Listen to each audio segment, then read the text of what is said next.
The hospital was quiet in that unnatural, late-night way. Too bright, too clean, too still. Then barefoot footsteps shattered it. Nora Elms, 14, bruised, breathless, desperate, ran straight through that lobby with the certainty of someone who no longer believed in anyone, except him. Aldric Serano didn't move at first. He didn't have to. She collided into him, clutching his coat like it was the last piece of the world she trusted. "Please, don't let him take me." Behind her, Commander Hale walked in, uniform pressed, smile polished, reputation flawless. The kind of man people believed. The kind of man Clara warned her daughter about. Aldric didn't raise his voice, didn't threaten. He just said, "No one touches the girl." And the hospital realized, too late, who the monster truly was. Stories like this deserve to be remembered. Subscribe and share. The hospital was quiet in the way only late-night buildings are. Lights too bright, hallways too clean, silence too heavy. Floors polished to a shine that reflected the ceiling like water. It smelled of antiseptic, anxiety, and something unspoken. Then a sound broke it. Bare feet slapping the tile. Quick. Panicked. A girl, small, bruised, hospital gown hanging off one shoulder, ran past the nurse's station, past the security desk, past the double doors that should have closed behind her. Tear tracks cut down her cheeks, streaking skin already mottled purple from pressure and impact. Her breath came out in ragged pulls, like she had been running for longer than her body was meant to endure. Nora Elms, 14 years old, ribs wrapped beneath a too-large gown, eyes wide with the desperate clarity of someone who already knew no one else was coming. But she saw him. He stood just inside the lobby, hands in his coat pockets, posture steady. Not looming, not tense, not angry. Simply present. A man whose very stillness carried history. Silver hair tied back at the nape. A thin-heeled scar tracing from cheekbone to jaw. A suit tailored in dark fabric that didn't need jewelry or logos to imply authority. Aldric Serano. There had been a time when his name didn't have to be spoken aloud for a room to tense. Men in boardrooms lowered their voices when talking about him. Men in alleys didn't dare speak at all. And yet here he was, quiet, composed, leaning slightly forward when he saw the girl accelerating toward him like she had only one place in the world left to run. She collided into him hard enough that he had to take a half step back to absorb her momentum. Her hands twisted into the fabric of his jacket, like it was the only thing keeping her standing. Her breath shook against his chest.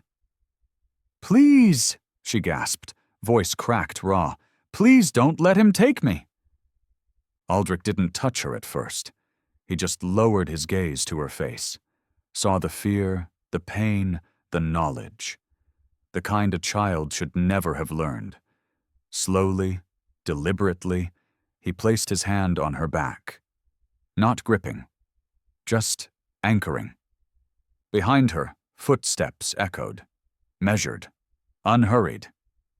Commander Soren Hale, uniform pristine, hair neat, expression calm. His badge caught the lobby lights. His smile was thin but public-ready, the kind of smile that had been printed in newspapers, shared at charity events, praised by those who never saw the doors he closed behind them. Two men in suits flanked him.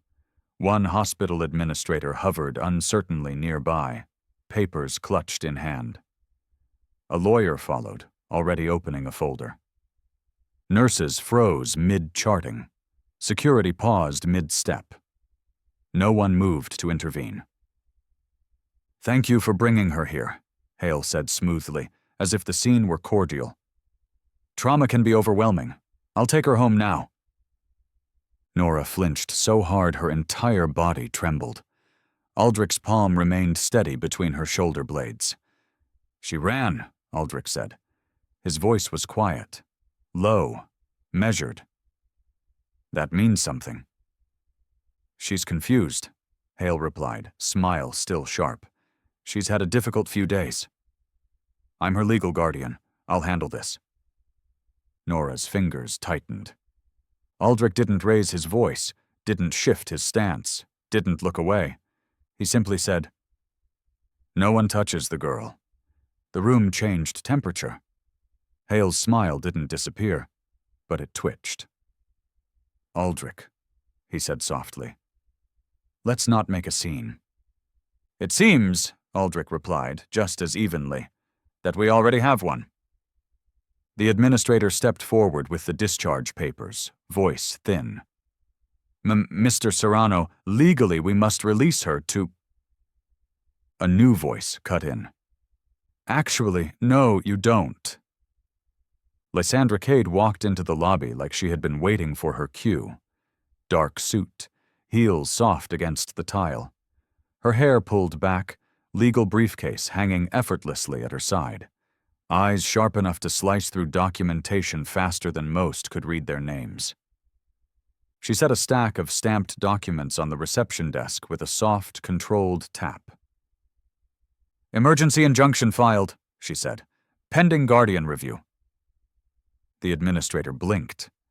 The lawyer beside Hale froze mid-word. Hale's smile thinned to a wire. "A court order at midnight?" he asked. "I don't sleep much," Lysandra replied. Behind her, 2 men stood near the entrance. They didn't move like bodyguards. Their posture was wrong for that. Too calm, too observant, too ready. Federal agents. Waiting. Hale's jaw tightened. Nora's breath wavered. Aldric said nothing. He stayed exactly where he was, the immovable center of the room. Flash of memory, 2 months earlier. Clara Elms, Nora's mother, sitting at a cafe table, hands shaking around a cup she couldn't bring herself to drink from. "If something happens to me," she had whispered, "she'll come to you. You're the only one he can't intimidate." 2 weeks later, Clara's car spun off a dry road on a clear day with perfect brakes, and Nora disappeared from public view. Until tonight. Hale stepped closer, still posturing warmth for the audience of nurses and security. "Nora," he said gently, "come here. It's all right. You're safe with me." Nora buried her face into Aldric's coat and shook her head. Aldric spoke to Hale without looking at him. "You lost her the moment she ran." Silence thickened. No shouting. No threats. Just the truth settling where everyone could see it. Hale inhaled slowly. "This isn't over." "It never is," Aldric answered. The lobby held still as the shift happened. Not loud, not dramatic, just real. The monster wasn't the one with a past. It was the one wearing the badge. And everyone now knew it. But this night didn't begin in a hospital lobby. It began weeks earlier, with a mother who knew she was running out of time. If you're enjoying this story, don't forget to subscribe, like the video, and tell us in the comments where you're watching from. Your support helps us keep these stories alive. And trust me, the best part is yet to come. Now, let's get back to it. The lobby's silence held like glass. Hale's smile had thinned. Nora's breaths trembled against Aldric's coat.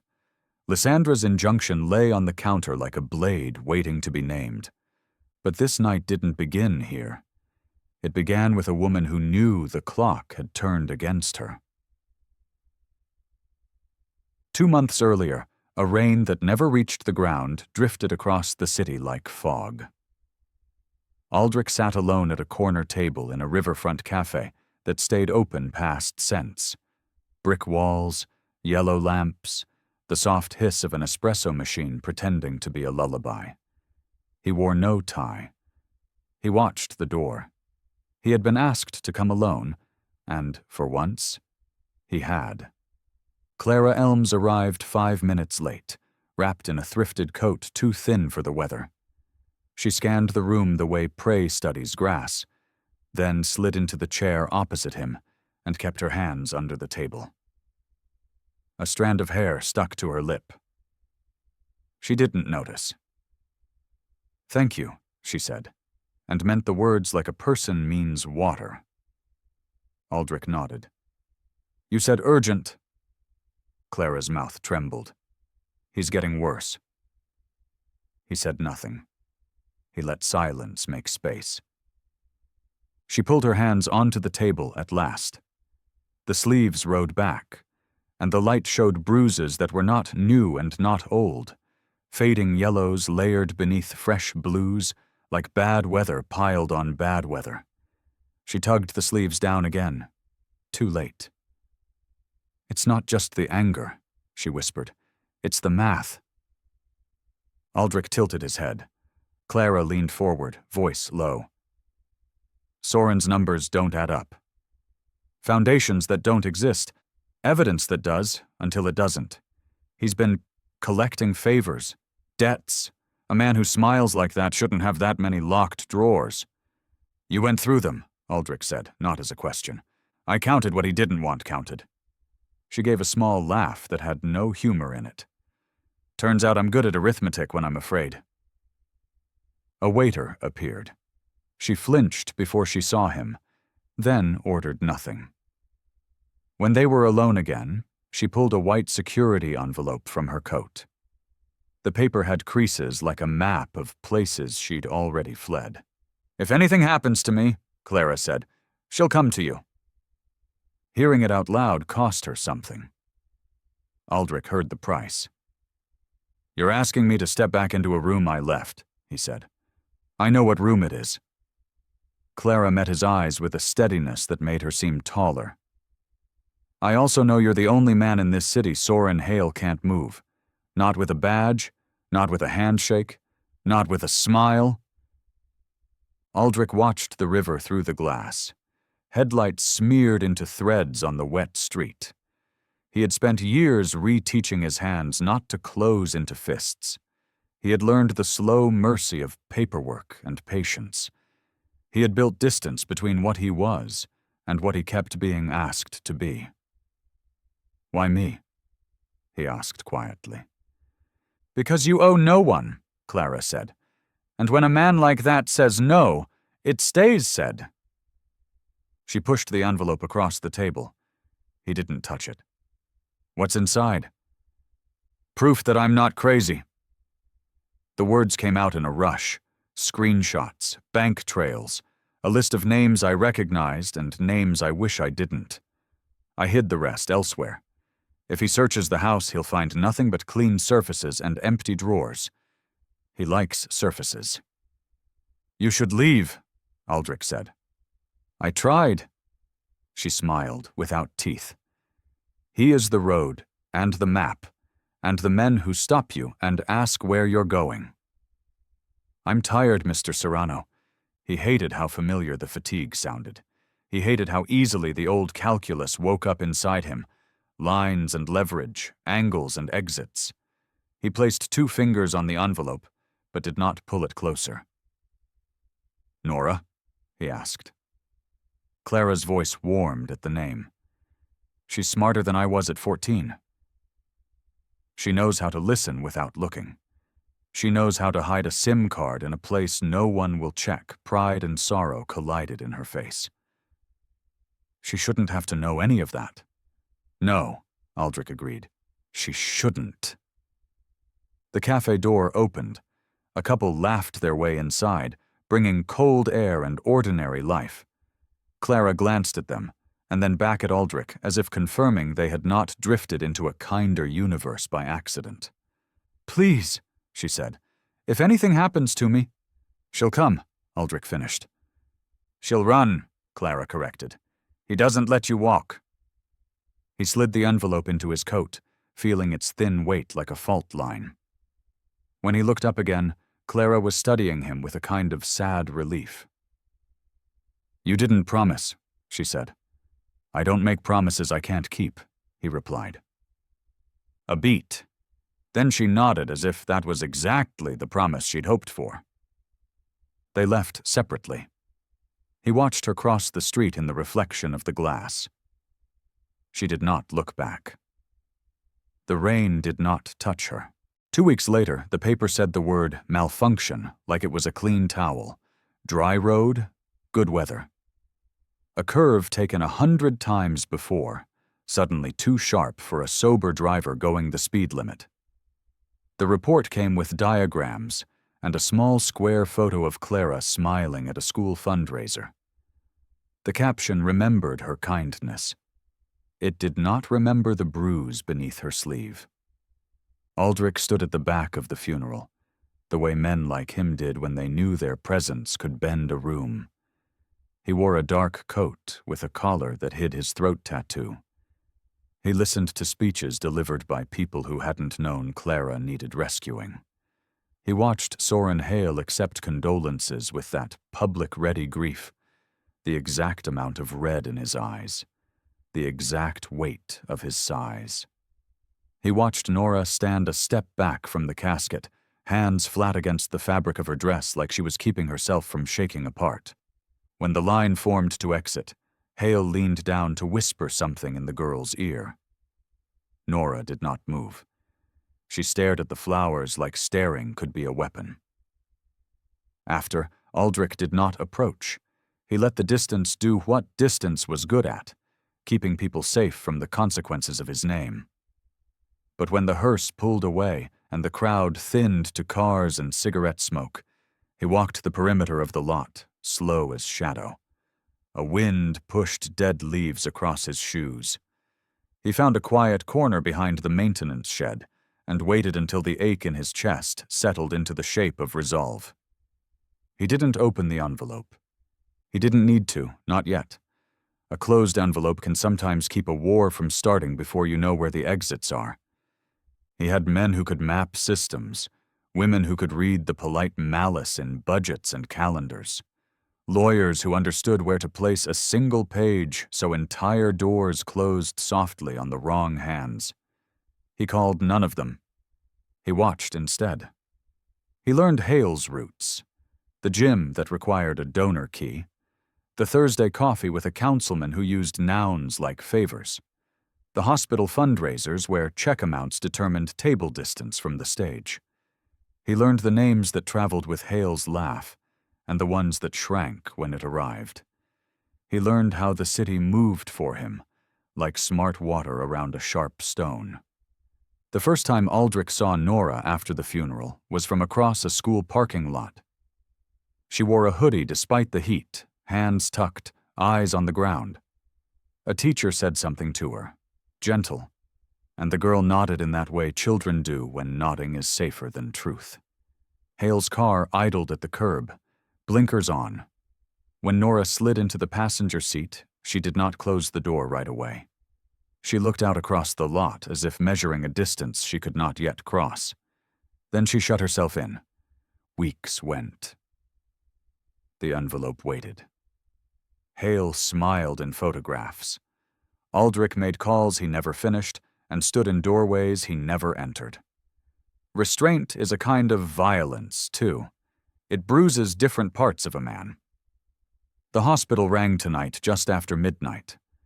An administrator with a voice like wet paper, followed by a nurse who had practiced not crying on the job. There were injuries. There was a guardian with paperwork and a lawyer with a briefcase. There was a child who said a name none of them wanted to write in the log. Aldric did not ask why they called him. He put on his coat. He told his driver to stay home. He walked. He arrived before the law could collect itself. He was there when Nora ran.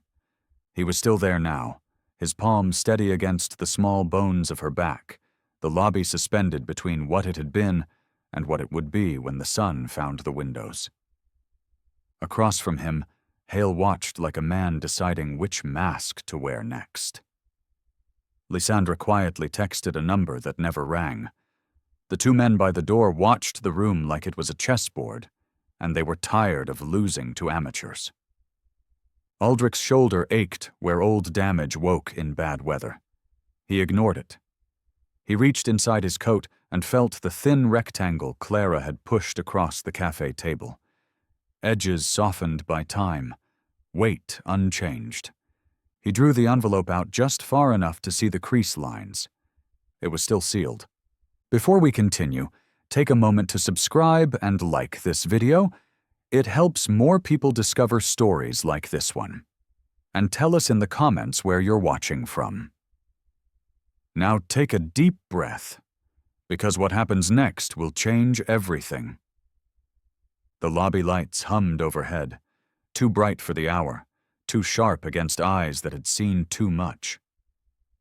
Nora stayed close to Aldric, her fists clutching the fabric of his coat as if it could anchor her to the ground. Her breathing had steadied, but only barely. Each inhale was thin, each exhale trembling along her shoulders. Commander Soren Hale took a slow step forward, his polished shoes whispering on the tile. The hospital air seemed to part for him, not from respect, but from familiarity. People were used to making space for men like him. Men with badges. Men with bright smiles and perfect posture. Men who never raised their voices because they never needed to. "Nora," Hale began, his tone trained gentle. "You're scared. I understand that. Trauma makes everything feel sharper than it is." He spoke like a counselor on a recorded video. Reassuring, warm, practiced. Nora pressed closer into Aldric's side.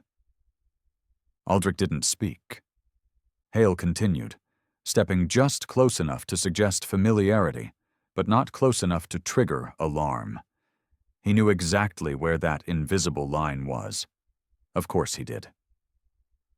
"Your mother's passing has been difficult for both of us," he said, eyes glistening with something that could almost look like grief if you didn't know what it was. Clara struggled. "You know she did. The medications, the instability. I tried my best to support her." Nora's head snapped up at that, pain sharpening into fury. "Don't talk about her," she whispered, small voice breaking. Hale's sorrow-thick expression didn't waver. "I'm not blaming her. I'm just explaining to these people," he gestured lightly, respectfully, to the surrounding staff, "why you might be confused." The nurse behind the desk shifted, sympathy moving in her posture. A security officer's jaw eased. Someone exhaled. "Because people believed the man with the badge first, especially when he looked like he practiced smiling in mirrors." Aldric watched him in silence. He saw through it easily, not because he was brilliant, but because he had worn that same tactic once upon a time. The power of measured tone, the strength of the calm narrative, the skill of letting the room convince itself. It took a certain kind of predator to weaponize kindness. "I'm here to bring her home," Hale continued, voice smooth as sanded stone. "She needs familiar surroundings. Stability. Safety." Nora made a small sound, something between a cry and a warning. Aldric's hand rested steady on her back. "She ran," Aldric said. His voice was quiet, but it carried. It always had. "That matters." A flicker crossed Hale's eyes, but only for a breath. "I don't blame her," Hale said, turning to the watching nurses, performing relief. "Teenagers process grief in unpredictable ways. It's not her fault. She saw her mother's mental health decline. That leaves scars." There it was, his favorite half-truth. Clara had been tired. Clara had been afraid. Clara had cried in parking lots where no one could see. But madness had not taken her. A man had. But to everyone listening now, Nora became the unstable one, a child lashing out, a grieving daughter, not a victim. That was the elegance of Hale's violence. He didn't need fists. He needed stories. The head nurse stepped forward, clipboard in hand. "Commander Hale, we just need to finalize the release."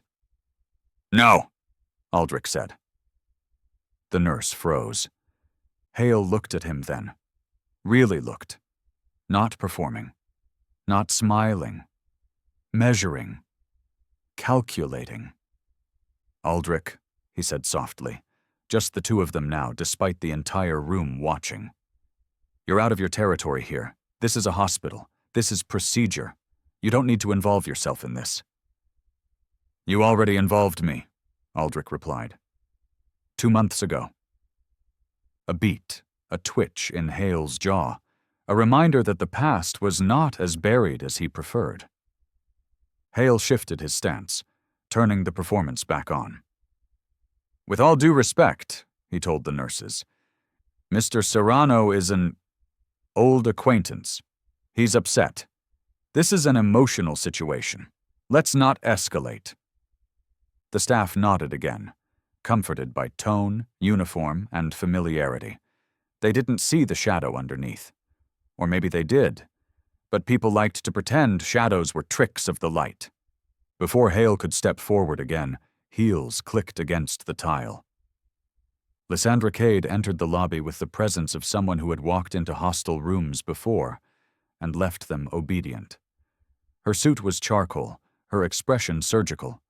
Her voice was cool enough to lower the temperature of the room 2 degrees. "That won't be necessary." She placed a stack of documents down on the counter. "Release is frozen pending legal injunction. Any attempt to remove the minor before review will be considered custodial interference and obstruction of court order." Hale's smile flickered. Just barely. But it did. The administrator leaned forward to scan the documents, confusion tightening her brow. Lysandra didn't look at Hale when she spoke. She didn't need to. "Commander Hale is welcome to contest guardianship in the emergency hearing. I've already notified the judge on call. Until then, the minor remains." Nora's hand clenched tighter into Aldric's coat. This time not from fear, but relief that had edges. Hale's voice didn't break, but it thinned. "You're making this more difficult than it needs to be." "No," Lysandra replied. "She is telling us it's already been difficult." Hale's lawyer stepped forward, ready to spar, but Lysandra turned her head just enough to level him with a look that ended conversations before they began. Aldric didn't move. He didn't need to. The room had shifted. Hale inhaled, slow, composed, still public-facing. Then he leaned just enough for only Aldric to hear. His voice was a thread of venom wrapped in silk. "She's mine," he whispered.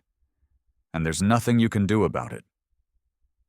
Aldric didn't blink, but Nora felt the change. The entire room would feel it soon. The conference room they were given was too clean, too white, too quiet. The kind of room where bad news was usually delivered in calm voices. The overhead lights buzzed faintly, the only sound besides Nora's breathing and the soft shuffle of Lysandra laying documents across the table with the precision of a surgeon prepping instruments. Nora sat wrapped in a hospital blanket, knees pulled up slightly, watching them both with hollow, exhausted eyes. Aldric sat beside her, posture composed but taut. There was tension in his shoulders that hadn't eased since she ran into him. Lysandra tapped a single folder. Its label, Hale, years 4 to 9. "We start here," she said, voice steady. "Commander Soren Hale's tenure at the Evidence Division." Notice the seizure logs. She slid page after page forward. Each was neat, organized, stamped, and signed in all the right places. Hale's name appeared on every form.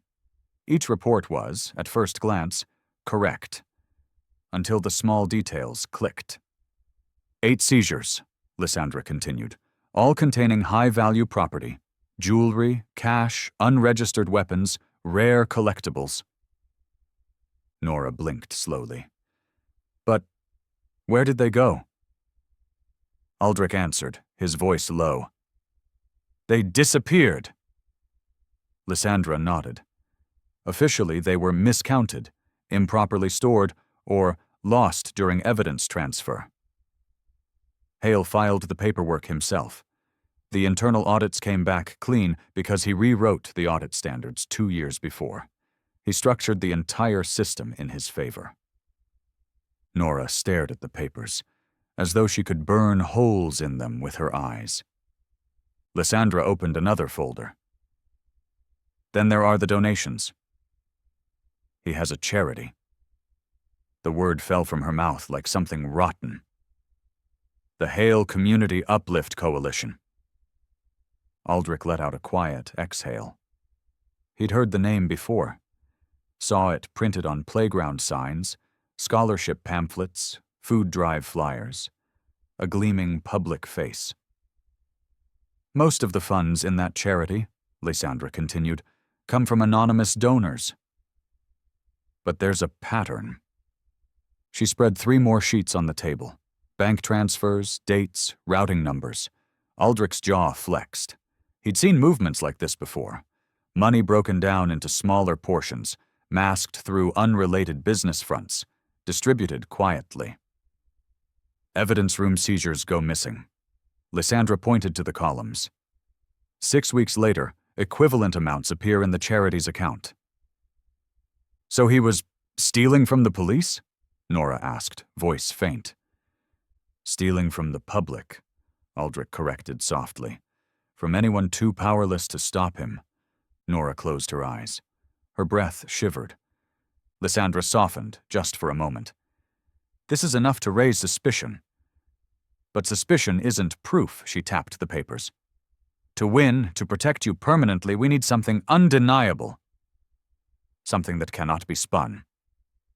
Silence settled heavy over the room. Aldric already knew this.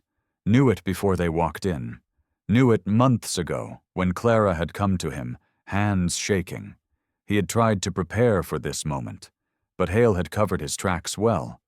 Not well enough to escape patterns, but well enough to deny intent. And the law cared deeply about intent.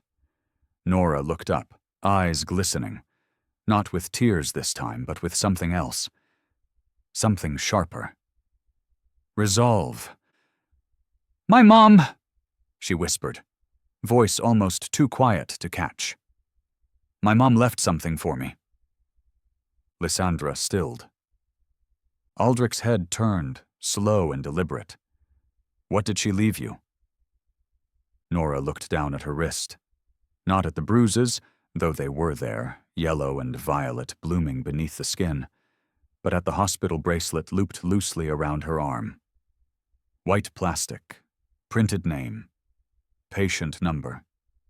Finger marks visible on the skin beneath it. Her thumb traced the edge of the bracelet. To anyone else, it would look like she was fidgeting. But Aldric saw the pattern. Tiny, shallow scratches. 3 short, 1 long, 2 short, 1 long. Repeated. His chest tightened. Clara had used that code once, years ago. Back when Aldric was still a name whispered to solve problems no one wanted to say out loud. Back when their worlds intersected in the shadows. "You recognize it?" Nora said, seeing the shift in his eyes. Aldric nodded once.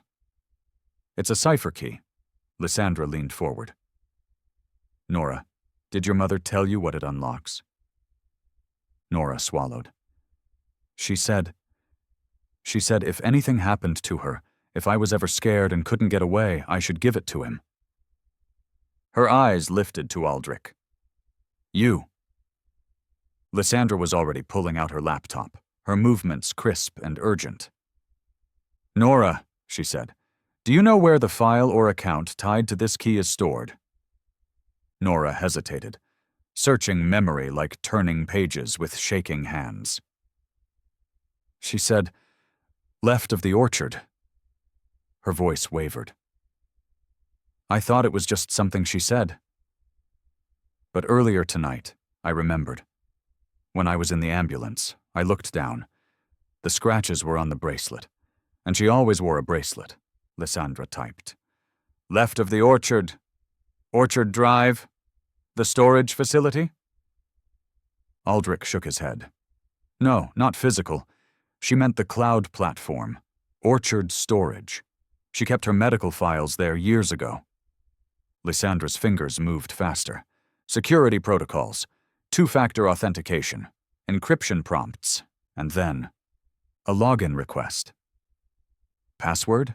Lysandra asked softly. Nora touched the scratches again. 3 short, 1 long, 2 short, 1 long. Aldric's memory supplied the rest. Clara had been poetic even in paranoia. She'd hidden numbers in rhythm, in song, in the way she traced circles on her daughter's wrist when she tucked her in. He whispered the sequence. Lysandra entered it. The screen blinked once. Then again. And then. A single folder appeared. Clara, if I don't make it home... No one spoke. Not even the lights seemed to hum anymore. Nora's breath caught. The blanket slipped slightly off her shoulders. Aldric's pulse thudded once, heavy and dark, behind his sternum. Lysandra clicked the folder. Inside were timestamps, video files, audio logs, bank records, a timeline. Her mother had not only been afraid, she had prepared, she had documented, she had named him. Lysandra's voice, when it came, was quiet, reverent. This is enough. Nora's hands shook. So, we can stop him? Aldric looked at her, not with pity, but with truth. We can make sure he never touches you again. Lysandra's cursor hovered over the first recording. Her fingertip lowered toward the trackpad. The room held its breath, and just before the screen came to life. The door to the conference room clicked. Footsteps approached. Someone was coming. The door that had clicked open belonged to a nurse doing routine rounds. She poked her head in, saw the tension in the room, and wisely stepped back out again. The latch clicked shut. Silence returned. Lysandra exhaled once, steady, controlled, and pressed play. The laptop speakers crackled softly before a voice filled the room. A woman's voice. Warm. Familiar. Tired in a way that held too much history. Okay. If you're hearing this, I waited too long. Nora's breath caught. She reached forward unconsciously, fingertips hovering inches above the speaker, as if she could touch her mother through sound alone. Clara Elms sounded like she was sitting in a dark kitchen, whispering while someone slept in the next room. The kind of whisper that wanted to be a scream. I tried. God, I tried to make it look normal. He doesn't like when things look wrong. He doesn't like when I keep the blinds open. He doesn't like when I laugh too loudly. He doesn't like when Nora asks questions. A tremor in the recording. Clara inhaled, slow and shaky. He used to be charming. You know the kind. Polished shoes, polished smile. I thought it meant stability. I thought it meant safety. Now I know it means control. Nora's fingers curled tight. Aldric did not look away from the laptop. He didn't blink. Clara continued. When he got promoted, everything got worse. He started bringing work home, not paperwork, boxes, things that didn't belong to him, things that didn't belong to anyone anymore. He said no one would miss them. He said we deserved better. He said I should be grateful. Nora wiped the back of her hand across her eyes, even though the tears kept falling anyway. There was a rustle. Clara adjusting the recorder. He has friends everywhere. Judges, captains, charitable donors. Everyone calls him a hero. They say he's saving the community. Her voice cracked. Saving us! A chair shifted. Someone in the hallway had stopped walking to listen. Lysandra didn't stop the recording. Clara took another breath. He gets angry faster now. smiles less, yells more. Nora tries to be small when he's home. She shouldn't have to know how to do that. Nora's shoulders trembled, her voice barely audible. I tried not to make him mad. Aldric placed a hand over hers, not squeezing, just present. Clara's voice dropped lower, as if she were saying something dangerous. I know what he did to the evidence room. I know where the missing money went. I know the names of every anonymous donor supporting his charity. I know what happens to the people who try to report him. A beat. I know what happens to women who know too much. The air in the room thickened. No one breathed. Clara swallowed before she spoke again. And when she did, her voice was smaller. Frightened, but fierce beneath the fear. I don't know how much longer I can pretend. I don't know how many lies I have left. Her voice wavered. Not broken, just tired. So I'm leaving something behind. For Nora, for whoever she runs to, for whoever still believes children when no one else does. A rustle, paper sliding across a table. The soft little tremor of a woman who has rehearsed goodbye too many times. Nora, baby, I'm so sorry I didn't leave sooner. Nora covered her mouth with both hands. A sound escaped her, small and wounded. Aldric gently pulled her into him. She leaned into his chest, shaking, but she didn't look away. Clara's tone softened. Warmer now, like a mother sitting on the edge of a bed at night. If something happens to me, if I don't make it home. Another inhale, another tremor. It was him. The audio went still. The silence that followed wasn't empty. It was roaring, filled with everything no one had dared name aloud. Then another voice broke the quiet. So that's the story you're going with? Commander Soren Hale stood in the doorway. The nurse must have alerted him. He'd come fast. Too fast. His breaths were shallow, chest rising and falling with barely constrained fury. The mask he wore so carefully was cracking. The polished smile gone. The composed tone stripped away. He wasn't performing anymore. He looked like a man who was losing something he believed he owned. That woman was mentally unstable, Hale said, voice sharp and cracking. She was paranoid. She was confused.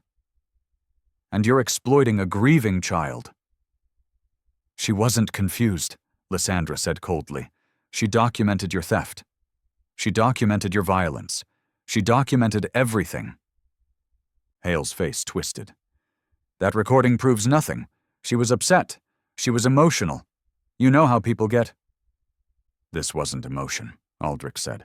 His voice didn't rise. It didn't need to. This was testimony. Hale's hand curled slowly into a fist at his side. Security guards had been watching through the glass panel. Now they stood frozen, no longer sure whether the badge or the evidence defined authority. Nora pulled herself upright, wiping her face with shaking fingers. And then, with a bravery that should have never been required of a child, she said, "She told me you'd hurt her. She told me you'd hurt me too if I didn't behave. And I believe her." Something in Hale snapped. No one saw him move at first. One blink he was standing still. The next, he was striding forward, arm outstretched, reaching for Nora. Not the uniform, not the smile. The man underneath, raw, exposed, dangerous. Aldric rose from his chair like a storm breaking. The room hadn't realized tension could get heavier. Until it did. Hale's arm was already outstretched when Aldric moved. Not rushed, not panicked, just precise. He stepped between Nora and Hale like he had always been standing there. A quiet, immovable wall. Nora's breath hitched behind him. She pressed back against the table, fingers gripping the edge as though the wood might dissolve if she let go. Hale stopped short, only because he had to.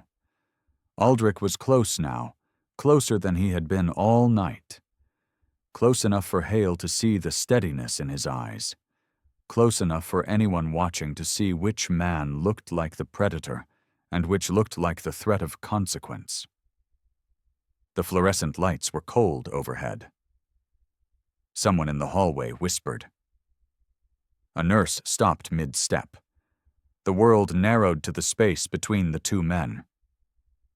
"You need to step aside," Hale said, but the calm was gone. His voice was stretched thin, fraught, shaking on the edges. "This is not your concern. She is my responsibility." "You had responsibility," Aldric replied. "You lost it the moment she ran from you." Hale's jaw clenched. Every muscle in his neck went tight. "She's a child." "She's confused. She doesn't understand what she's saying." "She understands exactly," Aldric said quietly. "And so do you." Lysandra was already reaching into her briefcase. Her fingers flew, swift, controlled, deliberate. As she pulled out her phone, a file packet, and a slim metallic device she placed on the table with a soft click.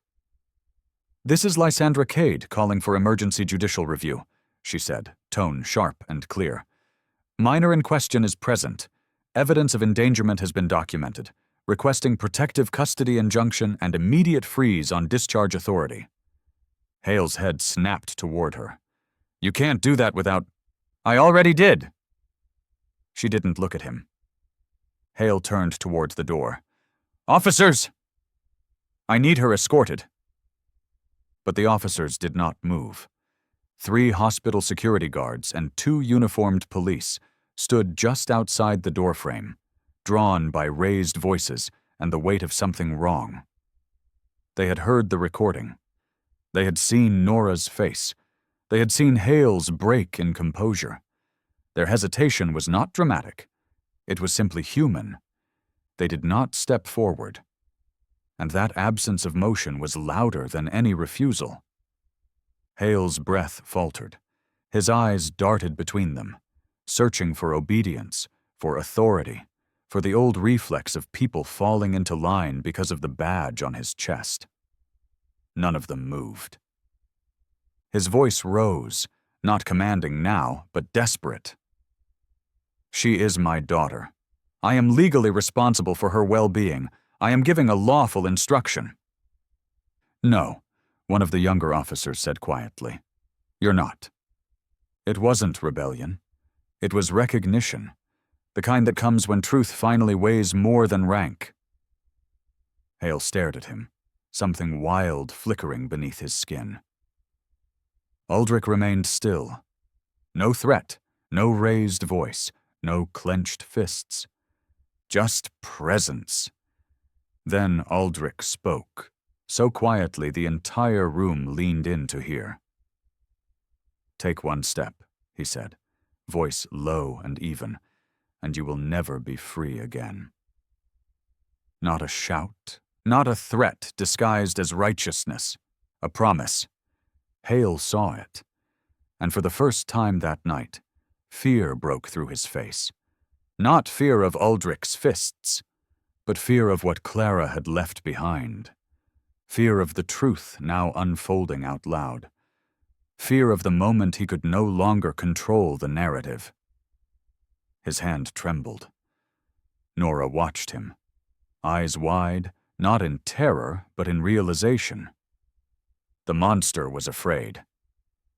Hale swallowed, voice barely audible. "You don't know what you're doing. I have friends, I have backing, I have—" "You had," Lysandra corrected gently. Hale's gaze flicked to the laptop, still sitting open on the table. Clara's file folder stared back at him like a verdict. Lysandra pressed a sequence on her phone. The room lights reflected off the screen as a secure connection initiated. "The judge is awake," she murmured. The room held its breath. Nora leaned slightly around Aldric's side, not past him, just enough to see. She was still trembling, but she was not hiding. Not anymore. Aldric didn't look away from Hale. "You don't touch her again," he said softly. "Not tonight. Not ever." Hale's breath came in uneven pulls. "This isn't over." "No," Lysandra replied, placing the laptop at the center of the conference room table, screen angled toward everyone. "This is the part where it begins." The connection tone chimed, sharp and final. A video window opened. Judge Arabelle Reese appeared on screen. Silver hair pulled back, dark robe visible, expression sharpening as she took in the room. She was awake, alert, not confused, not patient. She had been expecting this call. "Good evening," the judge said, voice unwavering. "I understand there is a dispute regarding custody, discharge, and allegations of abuse." Hale's mouth opened. To reclaim ground, to rebuild his mask, to perform. But Aldric placed one hand lightly on the table and spoke first. "Your Honor," he said, voice steady, controlled, and unshakably calm. "We have evidence." Judge Reese nodded once. "Then let's begin." The room shifted around that single sentence. Staff stood straighter. The officers stepped fully into the doorway. The nurses folded their hands. And Nora exhaled, slowly, painfully, like her lungs were learning how to breathe again. Hale's control was gone, not lost in violence, lost in truth. The silence before the first file played was electric. The hospital was no longer merely a building of walls and beds. It was a witness. Lysandra set both hands beside the laptop. Her eyes met Hale's, and she pressed play. Judge Arabelle Reese didn't waste time. Her image flickered on the laptop screen. Hair pulled back, robe sharp against the dim office behind her, eyes awake in the way only people accustomed to being called for emergencies at unspeakable hours could be. "This hearing is now in session," she said. "Parties, identify yourselves." Lysandra spoke first, clear and crisp. "Lysandra Cade, counsel for the minor, Nora Elms, and for Mr. Aldric Serano, acting as temporary guardian seeking emergency custody." Hale's attorney chimed in next. "Richard Van, representing Commander Soren Hale. We dispute the allegations and the standing of—" Judge Reese didn't blink. "You'll dispute when I ask you to. Not before." The room stilled. Even the fluorescent lights seemed to hold their hum. "Proceed," she instructed. Lysandra clicked the first file. Clara's recorded voice filled the room again, steady now in its clarity, no longer just a ghost of memory. Her words had weight here, legal weight, the kind that changes trajectories. Hale's jaw clenched so tightly the muscle twitched along his cheek. When Clara's recording ended, Lysandra laid out the evidence like a surgeon revealing organs. Evidence seizures that never reached inventory, transferred funds routed through charity fronts, property auctions with no public log, officer testimonies with matching dates and discrepancies. The documents spread across the table were not just records. They were patterns. Patterns with Hale's signature at the bottom. Hale's lawyer tried to interject, leaning forward with polished indignation. "Your Honor, these are circumstantial at best. Highly interpretive. The deceased was known to suffer psychological strain. We cannot accept—" "She wasn't unstable," Nora said. The words were small, quiet, but they cut through the room like a blade. Every head turned. Nora sat upright now, blanket fallen away from her shoulders, hands clasped in her lap to stop the trembling. Her voice shook, but her eyes did not look away. "She wasn't unstable," she repeated. "She was scared. Judge Reese regarded her with softened gravity. Nora, if you are able, I would like to hear you speak, in your own words. Nora nodded, throat working. He didn't start out bad. Or maybe he did and we didn't see it yet. He smiled a lot. He brought home flowers. He called me kiddo. Her voice cracked, but she forced herself to continue. And then my mom got quiet. She stopped laughing. She flinched when he touched her shoulder. She wore long sleeves even when it was hot. A nurse outside the window pressed a hand to her own mouth, eyes shining. Nora swallowed. He started getting angry when she went to the store without telling him. Angry when dinner wasn't ready. Angry when I asked questions. Angry at everything except when other people were watching. Then he was perfect. A slow breath. Her eyes glistened, but not one tear fell. He broke her, and I knew he would break me too. Silence wrapped around the room like a thick blanket. Hale's lawyer attempted to recover. Nora is grieving and— Enough! Judge Reese didn't raise her voice. She didn't need to. Commander Hale, do you have anything to say regarding these statements and evidence? Hale straightened in his chair. His voice, when it came, was calm again. Controlled. Practiced. Your Honor, I have dedicated my life to public service. My wife was struggling. I supported her as best I could. Nora is young, vulnerable, easily influenced. This, he gestured subtly at Aldric, is a man with a criminal reputation manipulating. The calm broke, not for the room, for him. His voice caught, cracked, just slightly, but enough. Judge Reese leaned forward. Commander Hale, look at the child. Hale looked, and for the first time, the truth showed in his eyes. Not regret, not grief, possession. Nora didn't flinch this time. Judge Reese sat back. Decision made. Based on provided evidence, she said, voice firm and final, this court grants emergency protective custody of Nora Elms to Mr. Aldric Serano effective immediately. Nora exhaled. A sound that wasn't relief yet, but the space where relief might someday live. Hale surged up from his chair. You can't do this! She is mine! Security stepped forward.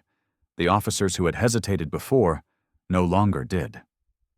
Judge Reese raised her voice for the first time. And Commander Hale is to be taken into temporary detainment pending full criminal investigation into the allegations presented. Hale froze as the meaning struck. His lawyer sputtered. Your Honor! No, she said. Time's up. The room held its breath as the officers moved. Not toward Aldric, not toward Nora, toward Hale. His eyes went wide. Don't touch me. I am your superior officer. I am. The first officer reached for his wrist. Handcuffs clicked shut. It was not loud. It did not need to be. Nora covered her mouth. Not to hide tears, but to hold in a sob of something fragile and breaking and rebuilding all at once. Aldric didn't move to comfort her. He didn't need to. She leaned toward him on her own. Hale's voice shredded into something raw and feral as he struggled once, then stopped, because struggle would look worse, and image was all he had ever been. Judge Reese closed her file. This hearing is adjourned. The screen went dark, and for a moment the hospital was completely still. Then, the officers began to walk Hale out of the room, and Nora watched the man who haunted her life begin to disappear down a hallway lined with bright, humming lights. The handcuffs closed with a sound far too soft for what they meant. A clean metallic click. Unmistakable. Final. Commander Soren Hale didn't fight. Not because he accepted defeat, no, surrender wasn't in him, but because he understood spectacle. A struggle would be recorded. A struggle would confirm guilt. A struggle would make him look exactly like what Clara said he was. So he didn't thrash. He didn't scream. He didn't plead. He stood very straight, spine taut with a soldier's pride and a frightened man's fury. 2 officers flanked him, 1 on each arm, not gripping, just guiding. The difference between escort and restraint was thin, but everyone in the hallway could feel it. The hallway outside the conference room had filled. Nurses, orderlies, a doctor in scrubs with a coffee half raised to his lips, security guards who had circled the lobby earlier, unsure which side of the moment they stood on. Now they did not move. Now the building breathed again. A nurse near the window let out a sound, something like relief, something like grief. She wiped her eyes with the back of her wrist before anyone could see. Hale's lawyer followed behind, face flushed and rigid, flipping through papers he could not unwrite, statements he could not unsay. His voice was low and frantic, whispering to Hale as if the right sequence of words could reverse time. Hale didn't answer him. His gaze was locked on Nora. She didn't look away. For the first time since the night began, she wasn't shaking. She looked exhausted, hollow, wrung out, but not afraid. Not anymore. It was strange how losing power made a man smaller. Aldric stood beside her, not touching her, but close enough that she leaned toward him. He didn't need to speak. His presence was the thing holding the moment still. Lysandra closed the laptop, hands steady. The papers on the table rustled softly as she stacked them one by one. "This will move quickly now," she murmured to Nora, voice gentle, stripped of its courtroom edge. "There will be more hearings, likely a formal custody appointment, counseling, interviews. But for tonight, you're safe." Nora nodded, though the weight of everything had begun to pull at her bones. Her knees wavered once. Aldric caught her forearm, lightly, but enough. She exhaled, body folding into him, forehead against his chest.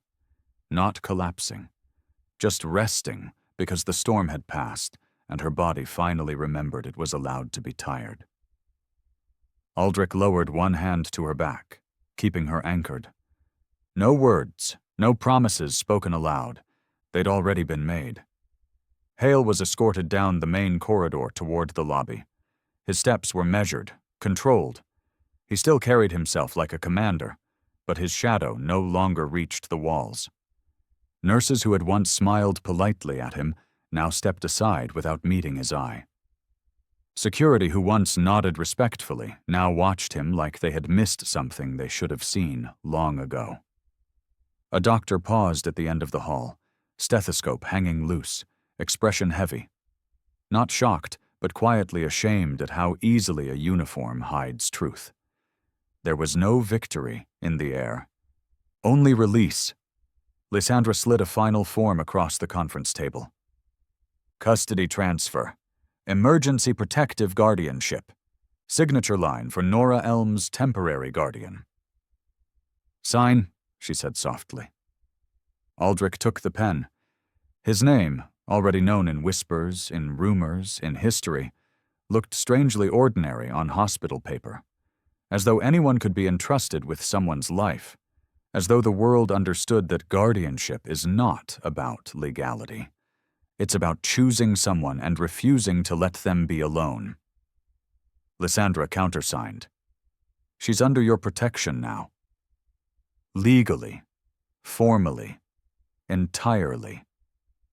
Nora didn't speak, but her fingers tightened slightly in the fabric of Aldric's coat. A silent answer. The room slowly emptied. Nurses returned to patients. Security resumed rounds. The hospital resumed being what it had always been, a place of emergencies and endings and beginnings. But the air had changed, because a truth had been spoken and believed. Nora straightened slowly, rubbing her face with both hands. Her voice sounded small and frayed when she spoke. "Can we leave now?" Aldric nodded. "Yes." Lysandra gathered her bag, shoulders loosening a fraction. "I'll arrange follow-up in the morning." "You go." They walked toward the lobby. The hallway seemed longer now. Not threatening, just quieter. The fluorescent lights hummed. Wheelchairs sat neatly stacked. A vending machine blinked half awake. A night janitor pushed a mop bucket slowly across the far end of the corridor, pausing as they passed with a small nod. When they reached the main doors, the world outside was still dim. The horizon held the faintest suggestion of pink and gray. Not daylight, not darkness, just the moment before. A transition. Nora stopped in front of the glass doors, breath fogging lightly against the cool pane. She looked small again, hospital gown too thin, bare feet inside borrowed socks, hair tangled from running and crying and surviving. But this time, she didn't look breakable, just tired. She turned her head, voice raw. "What happens now?" Aldric didn't answer immediately. He didn't offer promises that the world would be gentle. He didn't pretend healing would be easy. He didn't make her future soft and certain. He simply stepped forward and pushed the door open. Cool morning air slipped into the hospital, carrying the scent of wet concrete and distant exhaust, and the faintest hint of something new, a beginning. Nora hesitated only a second before stepping through. The doors slid shut behind them. The morning air was cool, the kind that carried the last traces of night on its breath. The sky was still a muted gray, waiting for the sun to decide how bright it would be. The hospital doors slid closed behind them with a soft hiss, sealing away fluorescent light, hushed whispers, and the echo of a world that had nearly broken her. Nora shivered. It wasn't cold that made her do it. It was the way adrenaline drains. Quietly, as if it never filled you in the first place. She stood on the concrete walkway, in a thin hospital gown and borrowed socks, her hair tangled, her face blotched from crying, and her breath still uneven. Aldric didn't speak at first. He shrugged out of his coat, dark wool, heavy, warm, and draped it over her shoulders. It swallowed her instantly. It looked like it belonged there.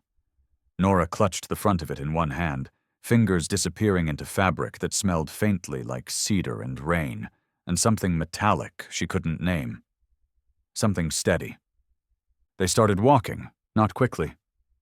There was no need to hurry now. The danger wasn't behind them anymore. It was contained in a conference room with a judge's order and too many witnesses to rewrite. It would move through paperwork now, not hallways. And paperwork moved slower than healing. Nurses paused as they passed, not the fearful kind of pause, but the soft, witnessing kind. Their shoulders had dropped. Their stances were no longer defensive. They didn't avoid looking at Nora anymore. One of them, her badge read Clara L., offered a small nod. Respect, gratitude, recognition. Nora didn't know what to do with it, so she simply nodded back. Security stepped aside as well. Radios lowered. No one asked questions. No one tried to reclaim control or restore routine. They knew the difference between normal protocol and necessary exception. They walked past EMTs, restocking their ambulance. One of them, an older man with silver stubble, watched the two of them go. He didn't smile, but his eyes softened, and that was enough. When they reached the parking lot, Nora finally spoke. "Everything feels quiet," she whispered. Aldric nodded. It will for a while. The world had a strange way of going still after storms, not peaceful exactly, but suspended. Like everything was holding its breath to see what came next. Nora pulled the coat closer around herself. She looked small, yes, but not fragile. Not the way she had been when she came running through the lobby. There was something different in her posture now. Not strength, but the room for strength to grow. Aldric walked beside her without guiding, without pushing, without leading. Just present. A shadow that chose to protect rather than swallow. "Will they believe her?" she asked, voice thin. "They heard her," he answered. "Belief comes after." "And the court? The hearings?" She swallowed. "He won't get out, right?" Aldric didn't answer immediately. He wasn't going to lie. "He will fight," he said finally. "People like him don't know how to do anything else. He has connections, influence. He will try to shape the story. He will try to make himself the victim." Nora's throat tightened. "But," Aldric continued, "he can't erase what your mother left behind. Or what you said. Or the fact that an entire hospital saw him lose the mask." She let out a slow breath. Not relief, but something like permission to exhale. They reached the car, black, low, unassuming. Not the vehicle of a man trying to be feared. The vehicle of a man who had stopped needing to prove anything. For a moment, Nora simply stood there, fingers curled into the coat, hair lifting in the early breeze. The sky was beginning to shift now, gray blending into faint peach, the suggestion of a sunrise waiting to break. Her voice, when it came, was small. "Am I safe now?" Aldric looked at her, not pitying, not promising perfection, not pretending safety was a simple thing, just honest. "You're with me?" he said quietly. "And I don't break." Something inside Nora's chest. Something tight, knotted, clenched, unraveled just enough for air to reach it. She nodded. Once. Aldric opened the passenger door for her. Not with ceremony, just with care. She climbed in, settling into the seat, still wrapped in his coat. She didn't ask where they were going. She didn't need to. Anywhere that wasn't there was enough.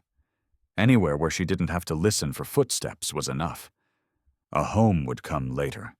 Belonging would come later. But the beginning of both was here. Aldric walked around to the driver's side and slid in. He didn't start the engine yet. Outside the windshield, the horizon glowed faintly, the sun not risen, but preparing to. Nora watched the sky, her head resting lightly against the seat. "It's strange," she murmured. "I thought everything would feel finished, but it feels like it's just starting." Aldric nodded once, eyes forward. "It is." And that was the truth. This wasn't the ending. It wasn't even recovery yet. It was the first morning after surviving something that was meant to break her, which meant there would be fear again. Courtrooms, questions, hard days, nights when sleep wouldn't come, new scars that weren't on skin. But she wouldn't face any of it alone. Aldric reached for the keys. The engine turned over. Smooth, low, steady. A sound like forward. The hospital behind them could have been any building. The road ahead could have been any road. But Nora leaned back into the seat, closing her eyes just for a moment, feeling the weight of the coat around her shoulders, and let herself believe in the simple, unfamiliar truth she was not going back. Not ever. The car pulled away just as the first streak of sunlight cracked the horizon. If this story has your attention, hit that subscribe button and let us know where in the world you're watching from. Every story we tell connects the past to the present. and we'd love to have you with us for the next one.